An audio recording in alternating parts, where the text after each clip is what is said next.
구약 성경 민수기 26장 52절에서 65절 우리 번갈아 읽도록 하겠습니다. 여호와께서 모세에게 말씀하여 이르시되 이 명수대로 땅을 나눠 주어 기업을 삼게 하라. 수가 많은 자에게는 기업을 많이 줄 것이요 수가 적은 자에게는 기업을 적게 줄 것이니 그들이 계수된 수대로 각기 기업을 주되 오직 그 땅을 제비 뽑아 나누어 그들의 조상 지파의 이름을 따라 얻게 할지니라. 그 다소를 막론하고 그들의 기업을 제비 뽑아 나눌지니라.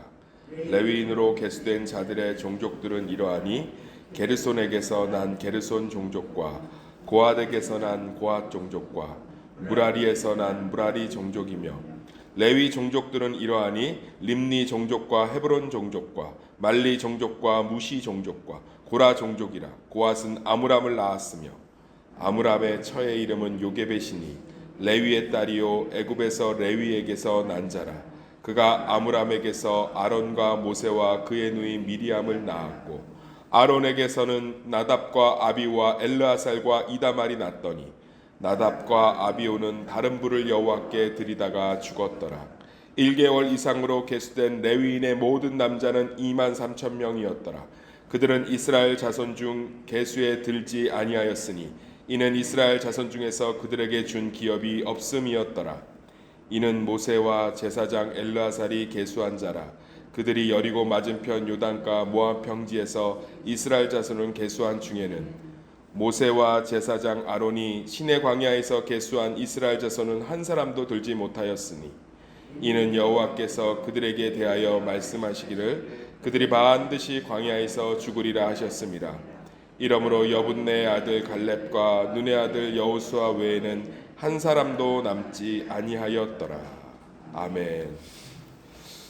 인구조사를 통해 보는 과거와 미래라는 제목을 가지고 말씀을 살펴보겠습니다. 한번 따라하겠습니다. 인구조사를 통해 보는 과거와 미래. 하나님께서는 이제 가나안 2세대, 가나안 1세대는 그 광야 1세대죠. 광야 1세대는 가나안에 못 들어간다고 딱 못 박으셨죠. 왜냐하면 우리 살펴봤잖아요. 지금 새벽기도 안 빠지시는 분들은 들으셨겠지만 음성도 꾸준히 듣는 분들은 뭐 입에 아침에 담기가 어려운 일들을 저질렀잖아요. 그러니까 40년 동안 만나 메추라기를 먹고 40년 동안 의복이 헤어지지 않고 40년 동안 매일 아침 저녁으로 불기둥 구름기둥을 보고 40년 동안 인구가 줄지 않았고 40년 동안 반석에서 물이 나와서 목마른 적이 없고 그럼에도 불구하고 이스라엘 백성은 40년의 말미에서도 모압 평지에서 어떤 바알의 여신도들하고 엄청난 음란한 짓을 하지 않습니까? 그러니까 가나안에 들어갈 수가 없죠. 그러니까 우리는 응답과 기적이 믿음을 크게 할 거라고 생각해요. 그렇지 않아요. 믿음이 자라는데 진짜 핵심이 뭐냐면 말씀이에요. 제가 어떤 분이 그런 고백을 하더라고요. 목사님 그 설교를 듣고 자기 신앙의 패턴을 바꿨대. 그전에는 항상 응답, 뭐 능력, 경험, 뭐 뜻, 뭐 그 음성이지 막 들리고 무슨 뭐 사건을 통해서 해석하고. 근데 그게 아니라 내가 내 말씀 안에서 사는 것, 그 말씀을 가지고 하루를 붙들고 사는 것, 그것으로 신앙생활을 바꿨는데 평생 신앙생활을 해온 것보다 몇 개월 동안 내 신앙이 자란 게 훨씬 빠르다. 의미 있는 고백 아닙니다. 우리 교회 고백이 우리 교회. 광야가 증명했잖아요. 우리는 맨날 불기둥 구름기둥만 있으면 불기둥 구름기둥이 뭐였냐면 장막 인도한 거예요. 불기둥 구름기둥이 움직이면 장막 치고 따라가고 하나님 뜻이죠. 우리 먹고 사는 문제가 해결되면 만나고 메추라기 줬잖아요. 예수님도 얘기하잖아요. 광야에서 너희가 그 만나 메추라기 먹었는데 굶주렸다. 나는 영원한 생명의 떡이다. 우리는 뭐 의복이 헤어지지 아니하면 문제가 없으면 평안. 그렇지 않아요. 일도 믿음이 안 자랐죠. 일도. 단 일도 믿음이 안 자랐어요. 믿음이 조금이라도 자랐으면 하나님 이렇게 아마 1세대를 광야에 내버려 두지 않았을 거예요. 우리 지금 민수기 쭉 살펴봤는데 어때요? 가슴을 칠만하죠. 아니 그 모압 평지에서 있었던 일이 어제 일이 아니 광야에서 뭐 지금 시작한 뭐 한 보름 내로 있었던 일이 아니고요. 40년 말미에 있는 일이에요. 그러니까 마지막 수능 친 거죠. 기말고사 쳤는데 그렇게 학원 다니고 쪽집게 과외 선생 붙여주고 전국에 유명하다는 일타 강사 다 붙였는데 빵점 맞은 거예요. 빵점. 공부할 의지가 없다는 거죠. 공부할 의지가. 기적과 응답이나 뭐 이렇게 좀 이런 종교적인 체험을 통해서 믿음이 자랄 것 같으면 하나님이 우리에게 그렇게 분명하지 않게 역사하실 필요가 없어요. 우리가 원하는 바대로 하지. 정말 믿음의 색채를 바꾸시기를 간절히 소망합니다. 팀 켈러 목사님이 한국에 와서 설교하시면서 통탄하셨어요. 미국 사람이 한국을 어떻게 아냐? 거기는 리디머 교회 안에 아시아 지부 안에 한국 전담 팀이 있어요. 우리처럼 뭐 전담 팀 몇 명으로 이루어진 게 아니라 어마어마한 조직으로 이루어져 있어요. 한국은 목사들이 말씀 중심의 신앙을 안 심어서 문제고 성도들은 말씀을 너무 삶의 믿음의 중심으로 두지 않아서 문제고. 보면 교회 생활, 봉사, 교제, 말씀은 없잖아요. 철저하게. 새벽 기도도 패턴을 바꾸셔야 돼요. 정한수 떠놓는 정성이 아니라 내가 이 말씀으로 하루를 삽니다. 그래서 이 시간에 정말 열심히, 제가 새벽 기도 인도에 보면 안타까운 게 뭔지 아세요? 말씀 들을 때는 눈이 풀려 있다고. 그러다가 기도할 때는 열심히 해요. 그건 목적이 분명한 거죠. 새벽 제단을 쌓겠다. 말씀의 반석 위에 쌓지 않는 제단은 곧 무너지는 줄 믿습니다. 바벨탑 쌓았는데 그대로 무너지잖아요. 그러니까 막 말씀이 선포되면 눈이 막 초롱초롱해져야 돼요. 제가 요즘 감사한 게 한둘씩 말씀을 사모하고 말씀의 은혜, 그 말씀이 내 삶에 적용되어서 열매를 경험하는 성도들이 하나씩 둘씩 늘어가고 있어요. 교회 그러면 엄청나게 성장하는 줄 믿습니다. 신앙도 성장하고 교회도 든든해지고 사단의 공격도 있지만 오늘 말씀 우리 오늘 하루를 적용하시기를 소망합니다. 보면 안타깝잖아요. 근데 하나님께서 철저하게 이제 광야 1세대는 끝났고 기말고사 수능 망쳤으니까 니는 못 들어가고 이제 2세대를 통해서 이 가나안 그 점령기를 준비하시는데 철저하게 준비하세요. 인구 개수도 하고 땅 분배하는 기준도 다 만들어 주시고. 그러니까 우리는 하나님이 되게 이렇게 무지막지하다라는 생각을 굉장히 많이 갖고 있어요. 무조건 가라, 무조건 해라, 무조건 순종해라, 무조건 먹어라, 무조건 잡아라, 무조건 설득해라, 무조건 선포해라. 근데 민수기를 좀 보면 하나님이 가나안 땅 전쟁을 준비하는데 아주 꼼꼼하고 철저해요. 믿는 사람들이요, 어떤 삶의 문제들이 있을 때 신앙의 합리성을 갖고 있어요. 철저하게 기도를 준비하고 불평불만 하기 전에 하나님께 묻고 기다리고 더 말씀을 사모하는 생활 패턴으로 바꾸고 더 기도의 자리 가운데 나와서 하나님께 다 내려놓고 철저하게 하나님 손에 그 하나님의 합리성에 맡겨드릴 때 우리의 가나안 땅이 정복되는 줄 믿습니다. 그래서 여기 보면 하나님께서 기가 막히게 정리하잖아요. 인구조사해서 이제 군대로 징집할 사람들 딱 정리해 주시고 20세 이상으로 딱 해라. 이게 만인지 뭐 모르겠지만 만이겠죠. 만 20세 이상으로 딱 정리해라. 정리 딱 하고 오늘은 이제 땅을 분배하는 기준을 주시잖아요. 지파의 개수, 그 숫자대로 주는데 숫자가 많은 자에게는 큰 땅을, 숫자가 적은 자에게는 적은 땅을. 이거는 뭐 숫자가 많고 적음에 따라서 땅을 분배하는 게 뭐 수의 기준인 것 같은데 그렇진 않아요. 왜냐하면 땅 분배해놓고 인구가 늘면 어떡할 거예요? 그 뜻은 아니고요. 이 수가 뭘 의미하냐면 하나님 앞에서의 분깃을 의미해요. 그러니까 하나님 앞에 믿음으로 잘 행동한 지파들은 인구가 엄청 늘었다. 큰 땅을 받는 거예요. 상급이라 상급, 믿음의 분깃. 근데 하나님 앞에서 범죄한 시므온 지파가 대표적이죠. 쪽 줄었잖아요. 그러니까 나중에 땅 분배할 때 보면 뭐 어떤 지파 곁에 하나 주고 막 이래요. 시므온 지파. 그러니까 가슴이 아프죠. 그러니까 하나님 얘기하고 있는 게 뭐예요? 내가 니네들 삶이 풍요로움이라는 거, 실제로 반석이라는 거. 이 믿음을 회복하시기를 소망합니다. 진심으로 하나님 중심의 삶이 실제로 우리 삶의 능력인 줄 믿습니다. 봉사가 하나님 중심의 삶이 아니에요. 말씀이 하나님 중심의 삶입니다. 철저하게 주님 말씀 따라서. 제가 그러니까 맨날 기도하잖아요. 말씀의 모습으로 찾아오시는 하나님. 진짜 말씀으로 찾아오세요. 그리고 더 웃긴 거는 땅은 숫자대로 크고 작게 주라는데 방법은 제비를 뽑으래요. 아니 제비를 뽑으면 이게 그렇게 되겠습니까? 제비를 뽑으라는 건 이 땅의 소유권이 누구에게 있다는 거예요? 하나님에게 있다는 거예요. 그러니까 내가 그 숫자대로 알아서 분배하겠다는 거예요. 참 놀랍죠? 지금은 제비 뽑으면 안 됩니다.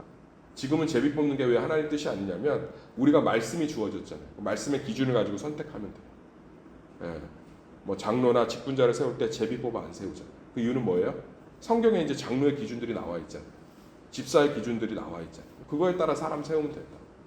이때는 그런 게 없잖아요. 그러니까 이 땅이 누구 거예요? 하나님 거기 때문에 하나님이 분배하겠다는 거예요.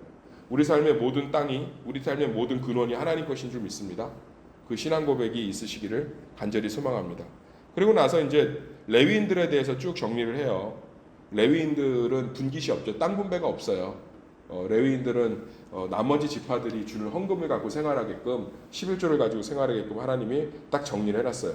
61절 읽어보겠습니다. 61절 시작. 나답과 아비우는 다른 불을 여호와 앞에 들이다가 죽었더라.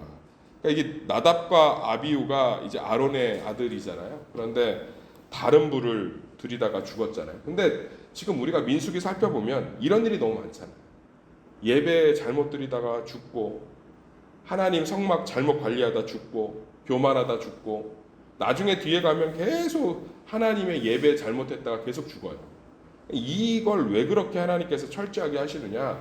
하나님께서 까다로우신 분이 아니에요. 까다롭게 너 이거 머리카락 들었네 죽어라 뭐 이게 아니라 하나님께서는 분명하게 고백하고 있는 거예요. 그게 뭐냐면 너희들 삶의 진짜 축복이 예배라는 거예요. 예배. 그러니까 예배에 실패하면 실패하는 거고 예배에 성공하면 성공하는 거예요. 그러니까 레위 자손들에게 계속 하나님이 제사장들에게 계속 40년 동안 가르친 게 뭐냐면 니네들이 예배를 잘 드리면 복을 받고 예배를 못 드리면 저주를 받는다는 걸 계속 얘기하고 있는 거예요. 니네는 농사도 안 짓잖아. 니네는 전쟁에도 안 나가잖아. 레위인들은 전쟁에 안 나가요. 레위인들의 칼은 형제를 향한 칼이에요. 죄 짓고 하나님 모욕했을 때 죽이는 칼. 대신 니네들은 예배만 드리면 되는 거잖아. 우리가 영적 레위인이잖아요. 그러니까 하나님이 계속 이스라엘 백성들이 하는 말이 뭐냐면 니네 무기 없어도 돼.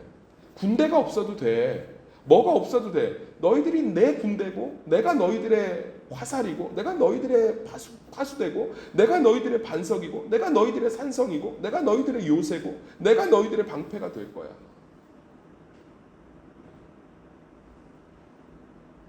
그러니까 예배 중심의 신앙이라는 게 부적처럼 내가 예배 드리면 좋은 일이 있겠지가 아니라 내 삶의 주인이 누군지를 고백하는 게 예배예요.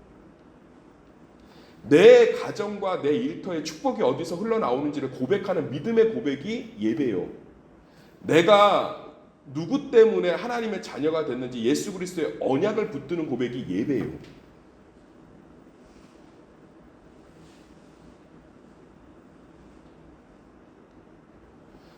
신앙 고백인 거예요. 신앙 고백. 제가 새벽 성도들을 진심으로 축복하는 이유가 뭐예요? 오늘 하루의 주인이 하나님인 걸 아시잖아요.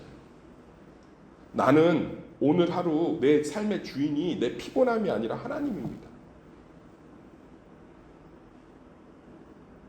그 고백들이 우리 가운데 넘쳐나기를 간절히 소망합니다. 처음 것은 다 누구 거래요? 하나님. 하나님 중심의 신앙생활들이 정말 우리 가운데 꽃이 피기를 예수의 이름으로 축원합니다. 그러면서 이제 63절에서 65절까지는 이제 못 들어간다 딱 얘기하시잖아요. 이제 뭐 모세는 왜 못 들어갔냐? 반석에서 물 그 지팡이로 화내 갖고 못 들어갔다고 하나님이 얘기하시는데 궁극적으로 성경의 전체적인 맥락에서는 그걸 통해서 못 들어간 거지만 실제적으로 모세는 율법을 상징하기 때문에 율법으로는 가나안에 들어갈 수 없고 여호수아는 은혜를 상징하거든요. 예수. 그러니까 은혜로 들어간다. 뭐 이것들을 위해서 이제 하나님께서 전체적인 성경을 좀 거시적, 통시적, 미시적 관점으로 봐야 돼요. 사건 하나를 들여다보기도 하고 그 사건을 성경 전체에서 보기도 해야 되는데 성경 전체로 볼 때는 이제 모세는 이제 하나님의 율법을 상징하기 때문에 들어갈 수가 없고 이제 여호수아가 이제를 필두로 해서 나머지 2세대가 가나안 땅에 들어가게 되죠. 우리는 은혜를 통해서 하나님의 보좌 앞에 담대히 나가는 줄 믿습니다. 은혜, 하나님의 은혜 의지하고. 그래서 오늘 민수기 26장 52절에서 65절 보면 2차 인구조사 이제 계속 하나님 정리해 가시면서 계속 보여주는 게 뭐예요? 내가 하나님이다. 나와 함께 하자. 너희들의 공로와 힘으로 사는 게 인생이 아니라 가나안 땅을 점령해 가는 게 아니라 내 은혜로 들어간다. 지금 계속 일관되게 얘기하고 계시잖아요. 일관되게. 근데 참 감사한 건 2세대는 정말 성공해요. 여호수아서는 구약의 사도행전입니다. 광야 2세대는 왜 출애굽도 목격하지 않았는데 광야 1세대는 출애굽을 목격했어요. 그래서 하나님이 통탄하잖아요. 니네가 출애굽을 목도했는데 어떻게 이럴 수 있니? 이러면서. 근데 광야 2세대는 출애굽을 못 봤어요. 광야에서 태어난 세대니까. 1.5세대는 그때 너무 어렸던 애들이죠. 여호수아 갈렙. 근데 어떻게 기적을 안 본 세대는 진짜 구약에 이런 본문이 있을까 싶을 정도로 막 진짜 승리를 거두고 기적을 본 세대는 무너질까? 근데 여호수아서를 쭉 읽어보면요, 광야 2세대가 어디서 신앙의 중심을 두냐면 자기네 아버지들이 실패한 광야를 철저하게 회개해요. 그러면서 철저하게 왜 실패했는지 철저하게 분석한다고. 하나님 말씀 붙들지 않았구나. 안 믿었잖아요, 말씀. 하나님 예배드리지 않았구나. 기적이 능력이 아니구나. 뭐 신비로운 게 능력이 아니구나. 철저하게 여호수아서 읽어보면 2세대는 1세대의 실패를 분석하고 철저하게 하나님 말씀 의지해서 7바퀴 돌라면 7바퀴 돌고, 아이성 점령 못할 때도 철저하게 기도해서 하나님 앞에서 아간이 말씀 안 들었잖아요. 다 불태우랬는데 조금 숨겼다고요. 광야 2세대가 훨씬 더 1세대보다 훨씬 나아요. 그러니까 숨겨도 조금 숨겼어요. 근데도 하나님 말씀대로 하지면 안 된다고 탁 끊어내고. 여호수아가 긍휼의 마음 때문에 가나안 족속하고 언약 맺으니까 그거 말씀대로 안 했다고 철저하게 젊은 사람들이 여호수아한테 뭐라 하고, 멋있어요. 그러니까 이 사람들은 철저하게 분석이 끝난 거예요. 오늘 이 시간에 이 음성을 듣든지 예배를 드리시는 분들이 다시금 마음을 새롭게 해서 말씀 중심의 신앙생활들을 재편하시기를. 그래서 정말 기독교가 믿음이 밍숭맹숭한 능력이 아니라 진짜 하나님의 능력의 통로가 되시기를 예수의 이름으로 간절히 축원합니다.